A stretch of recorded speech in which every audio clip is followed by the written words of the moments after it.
I believe for me, my personal mission is really simple. It's to live fully. I want to live my life every moment with joy, leaning into my fears, leaning into the things that intimidate me. I think the second part of my mission is to love authentically. There are people in my life that I've decided to love, and I measure myself, and I often have failed talking about failure, but how am I loving the people that are most important to me? And then I think this third concept, and you've been looking at it all day, of leading gratefully, right? With the heart of a servant, with the heart to give. That's my personal mission. I think every one of us can start to think about what our personal mission is. How many of you know that every one of us in this room were put on this planet for a reason, for a mission, for a cause?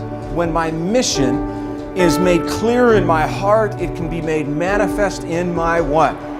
Life. There are certain causes, there are certain situations, there are certain vulnerable people and experiences out there that break my heart and that break yours. There are other situations that make you mad. And I'm not just talking about someone cutting you off in traffic on the Deerfoot. I'm talking about a kind of a righteous anger, a cause-oriented, we've got to do something about this. And then the things that make you glad. I think when you start to sit with that and stew on it a little bit, all of a sudden a concept of your personal mission comes to the surface. I'm certainly not a big fan of, just going to networking events looking to make a sale. I really believe in authentic relationships, but there's something about reaching out and connecting and building authentic relationships with people.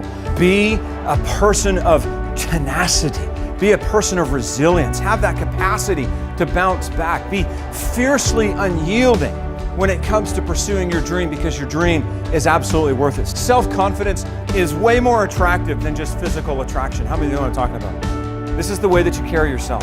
It's the way that you talk. It's the way that you make eye contact.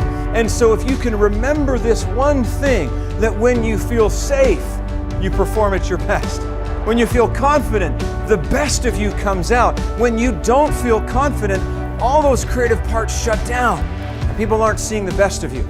I think that self-confidence has a lot to do with the stories that we tell ourselves. You can tell yourself a story that I'm never good enough. Or you can tell yourself the story that I can develop all the skills that I need. You could tell yourself a story that no one understands me. Or you could tell yourself a story that God will put the right people in my life. I'm the only one who can allow anyone else to make me feel inferior. And so if I want to begin to increase my self-confidence, so often it is about changing the story that we tell about ourselves. In other words, every barrier that I face is an opportunity for proactive breakthrough. No one ever starts with everything they need to succeed. Every single one of us start with barriers, with limitations, with challenges, and with adversity. It's because if you don't like where you are, then you can change it. We don't want to be the people who argue for our limitations, but we want to argue what? Against them.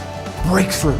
Break through that barrier. Break through that obstacle. Don't let it hold you back. They see it before they see it. How many of you agree you are your own greatest asset?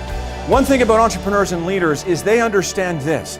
Number one, I am my own greatest asset. You are your greatest asset. The greatest investment that we need to make is in ourselves through self-care.